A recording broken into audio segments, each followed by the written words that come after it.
For gluing the long parts, I use fast-setting cyanoacrylate glue, super glue. I find it the most convenient option. I intentionally made the bonding surfaces larger, so it's easier to align the parts accurately, glue them together, and get a stronger joint.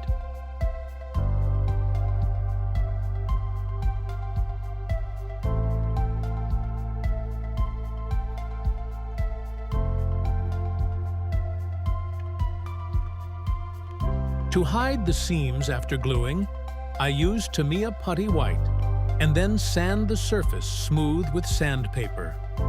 One important recommendation: if any part has putty on it, it's better to apply primer to the entire part, not just to the filled area. Otherwise, the putty spot can reflect light differently from the surrounding plastic and may become clearly visible after the final paint coat.